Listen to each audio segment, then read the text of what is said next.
Hello friends, welcome to Spicy Food Lover. இன்னைக்கு நம்மளோட சேனல்ல லாப்ஸ்டர் எப்படி க்ளீன் பண்றதுன்னு பார்க்க போறோங்க. பாருங்க லாப்ஸ்டர். இந்த லாப்ஸ்டர் பாத்தீங்கன்னா கொஞ்சம் குட்டி சைஸ் லாப்ஸ்டர் தாங்க, ரொம்ப பெருசு இல்ல. ஆனா எல்லா லாப்ஸ்டருமே ஒரே மாதிரி தான் க்ளீன் பண்ணனும். இது பார்க்க பிரவுன் மாதிரி இருக்குன்னு கேக்குறீங்களா? இது வந்துட்டு சாண்ட் லாப்ஸ்டர். மண் கலர்ல இருக்கு பாருங்க. அதனால இது சாண்ட் லாப்ஸ்டர் இதோட பேரு. கொஞ்சம் சின்ன சைஸ்ல இருக்கு. அவ்வளவுதான், இந்த சைஸ் எனக்கு கிடைச்சது. இந்த லாப்ஸ்டரை நம்ம எப்படி க்ளீன் பண்ணலாம் அப்படிங்கறத இந்த வீடியோல பார்க்கலாம். வீடியோ முழுமையா பாருங்க தோழி. அப்பதான் உங்களுக்கு இந்த லாப்ஸ்டரை எப்படி க்ளீன் பண்றது, வாஷ் பண்ணி எப்படி யூஸ் பண்றதுன்றது தெரியும். ஒரு பவுல்ல தண்ணி எடுத்துக்கலாம். நம்ம க்ளீன் பண்ணி சதை பகுதியை வந்துட்டு இந்த தண்ணிக்குள்ள சேர்க்க போறோம். பாத்தீங்கன்னா நல்ல ஓடு வந்துட்டு கொஞ்சம் ஹார்டா இருக்கிற மாதிரி இருக்கும் லாப்ஸ்டர்ல. இதுக்குள்ள இருக்கிற சதை பகுதி தான் நம்ம சமைக்க யூஸ் பண்ணணும். ஓடெல்லாம் எடுத்துடணும். மேலே தலைப்பகுதியை மெதுவாக புட்டோன்னா பாருங்க, அதோட சதை பகுதி எல்லாமே வந்துடுச்சு ஈஸியாகவே. மேலே ஓட்டு பகுதி இப்போ நம்ம எடுத்துடலாம். மெதுவாக பிடிச்சி இழுக்கும் போதே வந்துடுங்க. இதில் குடல் எதுவும் இருக்குன்னு கேட்டிங்களா? இப்போ நம்ம எடுத்த சதை பகுதியில் குடல் எதுவுமே இருக்காதுங்க, நம்ம அப்படியே யூஸ் பண்ண வேண்டியது தான்.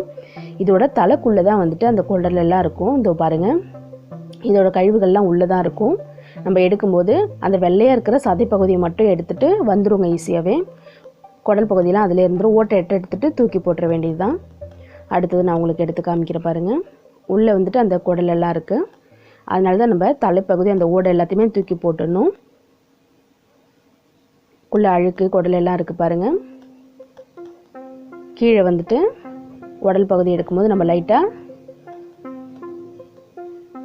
மேலே அந்த ஓடை பிச்சிட்டோனாலே ஈஸியாக வந்துடுங்க. அவ்வளோதான். இப்போ நம்ம இந்த சதை பகுதியை தண்ணியில் சேர்த்துட்டு கடைசியாக நம்ம வாஷ் பண்ணி எடுத்துக்கலாம்.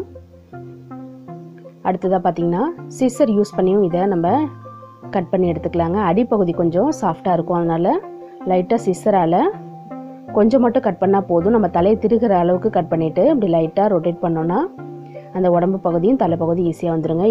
வரலை அப்படின்னா லைட்டாக ஷேக் பண்ணிங்கனாலே அது வந்துடுங்க. பாருங்கள், முழுசாகவே வந்துருச்சு. ஃபுல்லாக நீட்டாக இருக்குது பாருங்கள். இந்த சதை பகுதி மட்டும் தான் நம்ம யூஸ் பண்ணணும். ஓடு எல்லாத்தையுமே எடுத்துட வேண்டியது தான். லைட்டாக ஒட்டிகிட்டு இருக்க போல தாங்க இருக்கும். நம்ம லைட்டாக ஷேக் பண்ணிவிட்டு அதை எடுக்கணும். சிசர் வச்சுட்டு அடிப்பகுதி ஓட்டை வந்து லைட்டாக கட் பண்ணி விட்டுட்டு நம்ம தலை திருவும் போது ஈஸியாக நம்மளுக்கு தலைப்பகுதி வந்துடுச்சு பாருங்கள். இப்போ உடம்பு பகுதியை சதையை லைட்டாக பிடிச்சிட்டு இது போல் ஆட்டினீங்கன்னா லைட்டாக லூஸ் ஆகிட்டு அப்படியே ஈஸியாக எடுக்க வந்துடுச்சு பாருங்கள். நம்ம ரொம்ப கஷ்டப்படணும்லாம் அவசியம் இல்லைங்க, ரொம்ப ஈஸியாக புட்டு எடுத்துக்கலாம். பார்க்க தான் இது கொஞ்சம் ஹார்டாக இருக்கும். லைட்டாக சிசரால் கட் பண்ணிக்கோங்க. ஏன்னா முழுசாக நம்ம தலையை திருப்பும் போது வந்துட்டு அந்த முள் மாதிரி ஓரத்தில் இருக்கிறலாம் நம்ம கையை கிழிக்கும். அதனால் நீங்கள் லைட்டாக கத்திரிக்கோலால் கட் பண்ணிவிட்டு இப்படி அதை வந்து ஆட்டி எடுத்தோன்னாலே அங்கே பாருங்கள், நான் லைட்டாக கையால் ஆட்டுறேன் பாருங்கள். இது போல் அந்த கறியை வந்துட்டு லைட்டாக ஷேக் பண்ணும்போது முழுசாகவே வந்துடுச்சு பாருங்கள். நம்ம போட்டு இழுத்தோன்னா அந்த சதைப்பகுதியெல்லாம் பிச்சுக்குங்க. அதனால் கையை லைட்டாக கையில் நம்ம மூவ் பண்ணுற மாதிரி கொடுக்கணும். அதனால தான் நான் உங்களுக்கு 4-5 இது போல் நிறைய எடுத்து காமிக்கிறேன் பாருங்கள். அந்த சதைப்பகுதியை கையில் பிடிச்சிட்டு அந்த ஓடை லைட்டாக அப்படி இப்படி நீங்கள் ஆட்டி விடும்போது ஈஸியாக அது எடுக்க வந்துடும். நம்ம பிடிச்சி இழுத்தோன்னா கறி தான் பிச்சுக்கிட்டு போயிடும். இது போல் முழுசாக வராது நம்மளுக்கு. இது மாதிரி நம்ம எல்லா லாப்ஸ்டரையும் கட் பண்ணி ஈஸியாக எடுத்துக்கலாங்க. நல்லா நீளமாக இருக்குது பாருங்கள். இறால் மாதிரி இது வந்து சிங்கிரால் அப்படின்னு தமிழில் சொல்லுவாங்க.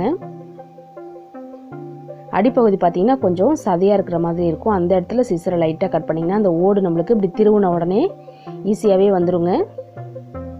எடுக்கும்போது லைட்டாக ஷேக் பண்ணிவிட்டு இழுத்தோன்னா நம்மளுக்கு அந்த கறி பிய்யாமல் கொள்ளாமல் முழுசாகவே வந்துடும். பின்பக்கம் பார்க்க நண்டு மாதிரி இருக்குது. அவ்வளோதான். இது நம்ம நல்லா வாஷ் பண்ணிக்க வேண்டியதான். எல்லாராலையும் ஆஞ்சிட்டு நல்லா பைப்பில் தண்ணி ஃபோர்ஸாக வச்சுக்கோங்க. அழுக்காக இருக்குது பாருங்கள் பார்க்கும்போது. இது நல்லா 5-6 முறை அலசி எடுத்துக்கணுங்க. நல்லா வாஷ் பண்ணி எடுத்துட்டு ஒரு முறை பார்த்திங்கன்னா மஞ்சத்தூள் சேர்த்தும் ஒரு தடவை வாஷ் பண்ணணும் லைட்டாக. அப்போ தான் அந்த சீ ஃபுட்டில் எல்லாமே லைட்டாக ஸ்மெல் வர மாதிரி இருக்கும். இது பார்த்திங்கன்னா சேம் உங்களுக்கு இறால் மாதிரி தாங்க இருக்கும்.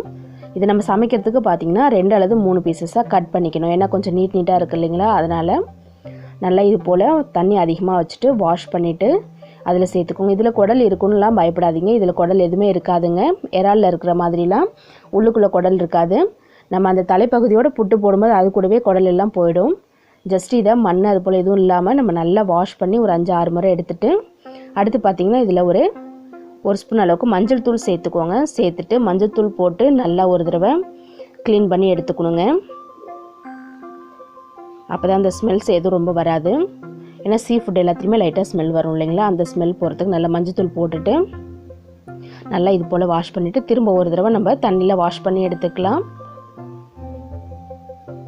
நல்லா அலசி எடுத்துக்கோங்க.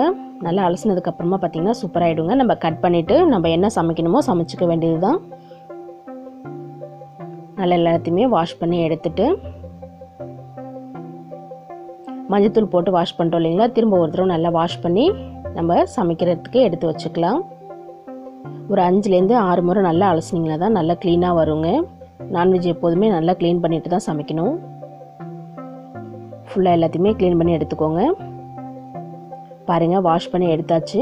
இப்போ நம்ம இதில் லாப்ஸ்டர்லாம் பாருங்கள் நல்லா பெருசாக வந்திருக்கு. இதை சமைக்கிறதுக்கு வந்து 2 அல்லது 3 பார்ட்டாக நம்ம கட் பண்ணி யூஸ் பண்ணணும். க்ளீன் பண்ணி ஃபுல்லாக எடுத்தாச்சு. இப்போ சமைக்க போகிறதுக்கு முன்னாடி பார்த்திங்கன்னா நம்ம சமைக்கிறதுக்கு கொஞ்சம் டைம் எடுக்கும்போது இதை வாஷ் பண்ணி எடுத்ததுக்கப்புறமா திரும்பவும் இதில் மஞ்சத்தூள் சேர்த்துக்கணுங்க.